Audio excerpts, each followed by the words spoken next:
Hey everybody, welcome back to my channel. My name is Zara and today I'm going to be giving you tips on how to read more. Before I jump into this video, I do want to say that I actually think this topic can sometimes be discussed in a way that I find to be quite disheartening. And the reason why that is because often reading is framed in a way where we should approach it like a competition, where we should try to read as many books as we can just to say that we read X amount of books, just to say that we beat Y person. And I personally really don't like that. Reading to me, and I'm specifically talking about me now, is a hobby. And while you can have a competitive aspect to a hobby, I feel like reading is one of those activities that should just kind of be left alone in that regard, because reading is deeply personal and reading is one of those things that you should do in your own time. You should read the types of books that you enjoy, but at the same time you should read books that challenge you.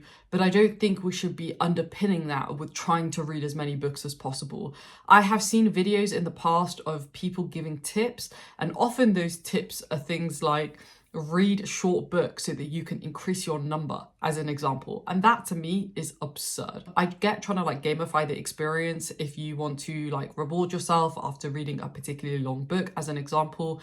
But I think trying to do it just to impress other people is a bit silly in my opinion. I don't think that's what reading is about. I don't think that's what it's ever been about. And I don't think that's what it ever will be about, or at least it should not be about. Because reading is so often about learning. It's so often about experiencing other worlds. It's so often about taking you out of your own world. And I don't think that's something that we should commodify in a competitive sense, if that makes sense. Please note that I'm not actually going to say what my reading numbers are, because I don't want to make this into a competition. That's not what the spirit of this video is about. I do read a lot, and I probably read more than the average person. I always have. That's not because of my channel. I've always read a lot of books, regardless of whether I had a channel or not.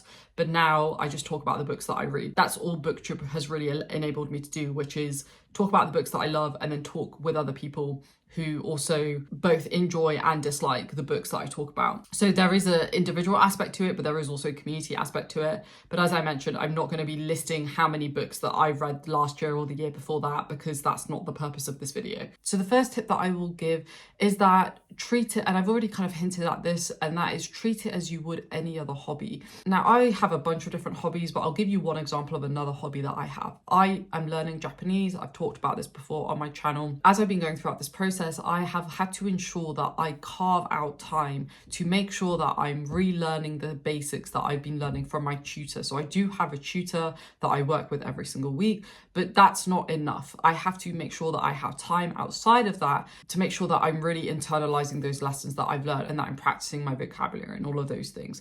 And so I carve out time every week. 2-3 times a week, I have dedicated time to make sure that I'm spending that time specifically on my Japanese. So I actually do a very, very similar thing for my reading. My reading for me is the last thing that I do at night. It's the last thing that I do before I go to sleep. And I always make sure to have at least an hour before I go to sleep where I read. At least an hour. Now, sometimes, yes, I miss that, because if I go see a movie in the evening, I'll maybe read for 30 minutes in the evening. But my point is generally, I very consistently read at the same time every single day. Sometimes that changes. I'll add in extra sessions. So if I have a day off work and I want to read, I'll probably read for that entire day, or I'll read for a chunk of that day. And of course, on the weekends, I always read a little bit extra. But my point is that I have dedicated fixed time to reading, and that has consistently been the case probably since I was a teenager, and that has stuck with me. So I know that time, I know that I will always be reading at that time, and I think that has really helped get me into a rhythm of reading. So the point here is to try and create a routine, try to stick to a consistent time, start as small as possible. You can start with 10 minutes, 15 minutes, 30 minutes, an hour, 2 hours, whatever works for you. Start small and then graduate and increase that time as you hopefully find what you enjoy and you want to read more. Now let's move on to the next one. Now this is for people who specifically don't know what to read. I'm on a couple of different subreddits and I always see this question come up. What genre should I read? What type of book should I read? What type of trope should I try out? And I really think the most simplest thing to do is try different things. Let's stick with genre specifically. I get the question a lot, should I read classics? Am I going to be able to read classics? Should I try fantasy? Am I going to like fantasy if I only read classics? And I think the best thing to do is try a bit of both, try all, and then kind of eliminate what you don't like and find the little bits that you do like and then double down on those things. One of the things that I've always tried to do when I've tried a new genre is find like crossovers between genres. So as an example, I never really used to be a massive fan of romance books, but I've always loved fantasy. And so I looked at fantasy romance books as a subgenre, and that kind of really helped start my interest in romance more broadly as well, because I started to figure out what I liked about fantasy romance, and then I tried to find other romance books, not necessarily fantasy only, that had similar tropes, similar mechanisms, and that really opened up my world. So isolate one or two genres first, and then where you can, find overlaps between genres to help ease you into a new genre that you might be trying. That has personally worked really, really well for me still to this day. As an example, I really was against reading horror just because I've had previously very poor experiences with the horror genre. But now I've been leaning more into sci-fi horror, fantasy horror, even some translated fiction that does horror particularly well, like Japanese translated fiction. And that has really got me into the genre. So try different things, isolate what works, and then you can double down. The next recommendation that I would give you is to start with shorter books. I think this will depend on the genre, but I think start with books that are a little bit more palatable, a little bit more digestible to start off with, and then you can go into those really, really chunky books. As a pretty avid reader, I do a pretty good balance between the two.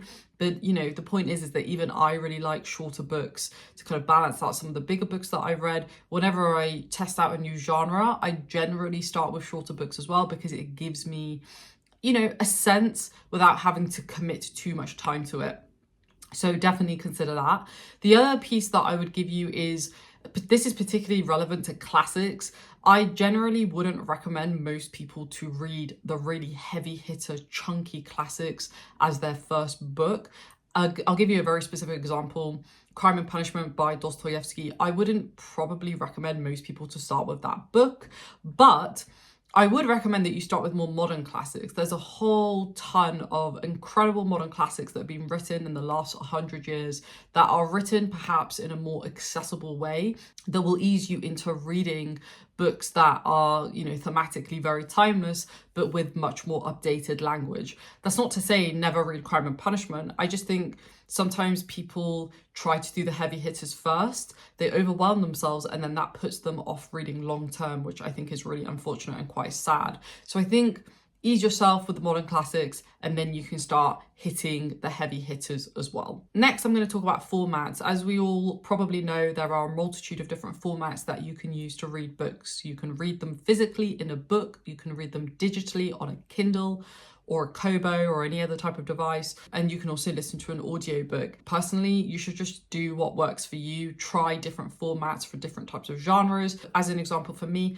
I hate fantasy and sci-fi in audio. I just cannot do it. I cannot focus. I generally lose a lot of the details. Whereas with classics, I actually really enjoy listening to them as audiobooks. For some reason, it generally just works better for me and I can absorb the information a lot better. However, even though I like classics as audiobooks, my preferred reading style is physically reading a book, whether that's in a physical book that I'm holding in my hands or whether that's a book that I'm reading digitally on my Kindle. So try different formats, especially across different genres, because it's surprising how different genres can impact the type of format that you're viewing the book through, and see what works best for you. Now I'm going to give you a few very practical tips, and I think one of the key things that I even have to remind myself to do is turn off distractions, move away from distractions if that bothers you. And for me, like with a lot of people, I think that's probably going to be your phone the most. I pretty much have my phone permanently on Do Not Disturb. It's very rare that I take my phone off Do Not Disturb now. And it's really helped me with my focus. It's really helped me detach when I'm reading, when I'm watching a movie, when I'm playing video games, whatever I'm doing, when I'm working. And I think this particularly applies to reading, because when you're reading, for me at the very least, if I'm reading and somebody distracts me, that breaks my focus and then it takes me a while to get back into the book. And so I think it's really important to carve out a space where you're away from distractions, whether that's your phone or people or noise, do what you need to do to separate yourself away from that so that you can focus on what is directly in front of you. The next tip that I have is always take a book with you. Wherever you go, always have a book on hand. This is something that I've been doing quite a lot over the past year, but even if I'm going on a 20-minute train ride, I will still take my Kindle with me. I will still take a book with me because it really trains your brain to kind of fill in little plots of time where you could just be sitting there or twiddling around on your phone. But if you tell your brain no, every 20 minutes that I have free, every 10 minutes that I have free, I'm going to read, you're basically training your brain that in every single moment where you could be playing around on your phone, your brain actually tells you then to pick up a book. This is actually one of my favorite tips, and it's been a really great way for me to get through my reading list because there's so much time where we are just kind of wasting on our phones, whether we're on a car journey, we're on a train, we're on the underground or the subway, or we're walking somewhere where you can listen to an audiobook. We can fill those times with reading rather than doom scrolling and doing things that are shortening our attention. So I really believe that wherever you go, no matter how short or long the time, take a book with you, whether that's in audio form on your phone, whether that's a physical book or a Kindle. Just take it with you. I promise your brain will start to realize what you're doing, and it will then say to you that you should pick up that book rather than doom scroll on your phone, which is great in my opinion. Then we have another little tip, and that is to create a list of books that you want to read. This is again something that I do. I don't always follow my list because I am a massive mood reader, which basically means that my mood dictates what genre I want to read. And I think creating a list though can help you kind of organize your thoughts. It can help you keep track of what you've also read before. It can also help you see patterns in what you liked and what you didn't like, which I think is always really helpful. But the key thing here is to create that list for you, not for anybody else. You can use tools like Goodreads to track your reading, which is great. But I think with things like Goodreads, it can also create a degree of pressure on the reader because people have their lists and they're tracking what they're reading, and it can often create a sense of competition. I personally don't feel that way because I read for me, not for anybody else, but I definitely feel like people use that as a competition sometimes. So I don't necessarily recommend creating a list on Goodreads, but I think if you're just starting out reading, have a little note in your note section on your phone, or have a book where you document what you want to read and what you're reading. And I think this just really helps keep everything organized. All right, we have two more. The next thing that I would recommend is that you should give yourself permission to stop when you want to. Now, you might want to read a ton of books in a year, but anything can happen. And as I've said myself, I'm a mood reader, so my mood changes, and what I want to read, and even if I want to read, depends on my mood. There have been times where I've read 10 books in a month, and there have been times where I've read 2 books in a month. And a lot of that is mood dependent. It's also dependent on my situation. If I'm traveling a lot, I tend to read less. So I think it's really important that you give yourself permission to stop if you feel overwhelmed, or simply if you just feel like you don't want to read. It's okay to not want to read sometimes. I really do believe that. I don't think people should be punishing themselves if they're not reading. It's completely fine to not want to read. It's completely fine to want to take a break between books. Just give yourself permission to stop. Don't put too much pressure on yourself, because at that point, you're going to start removing the fun away from it. And reading, in my opinion, should be an enjoyable experience, regardless of the content that you're reading. You should want to read, not feel like you're being forced to read, because at that point, it starts feeling like a chore. And I think whenever something starts feeling like a chore, it starts to become something that you no longer want to do. So please be gentle with yourselves. Please be kind to yourselves, and please only read when you really want to read. And then that brings me on to my final piece of advice, or my final tip, and that is, don't watch too many of these types of videos, because these types of videos, everybody has a different opinion. Everybody is going to be giving you different tips.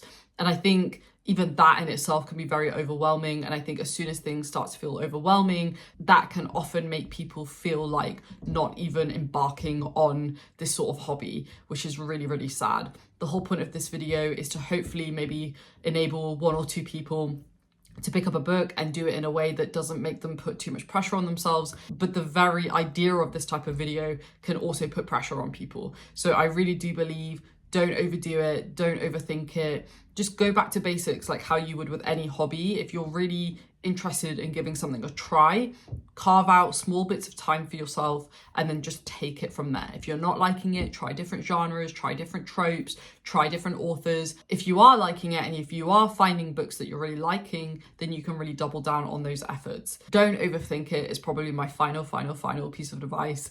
Like, approach it how you would any other hobby, approach it how you would approach discovering new music or discovering new types of film. Like, you could approach books in the exact same way, because ultimately reading is also about discovery, not just reading in itself, and the process of discovery is very exciting. I love discovering new books, particularly books that nobody else has read or very few people have read, and I think that in itself is part of what makes reading so fun, is when you're exploring what it is that you actually want from the books that you're reading.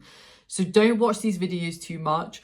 Watch a couple to get an idea of maybe how to structure this new hobby of yours. But really, my key message from this is just start small, start somewhere, and then take it from there. And then you can maybe get more inputs from other people when you're starting to feel like you're getting into a good rhythm. One of the things that I'm most passionate about is getting people into reading, and I think it's one of the most rewarding experiences, hobbies anyone can have. It is just one of the most universal experiences as well. Like, I think while reading is very subjective, I think it can create what can often be such an incredible community. Like every community, there are issues, don't get me wrong, and maybe that's a video for another day. But I think reading, while very personal, can be very community driven. And I think that's what's so incredible about reading in general. But at the same time, keep it in the context of why you're doing this and why you're embarking on this reading journey, and just stick to the basics. And I really believe you will not go wrong. So there we have it. Those are a couple of my tips for how to read more in the year of 2025. I'm sure I'll have more, so I may consider doing a second part of this video down the line. If you do have any questions or you want some more advice or tips, feel free to let me know down below and I will definitely try to answer them as best I can. If you like this video, please do consider subscribing and giving it a thumbs up, and I will see you in my next one. Thanks for watching, folks. Stay safe, take care, and I will see you very, very soon. Bye.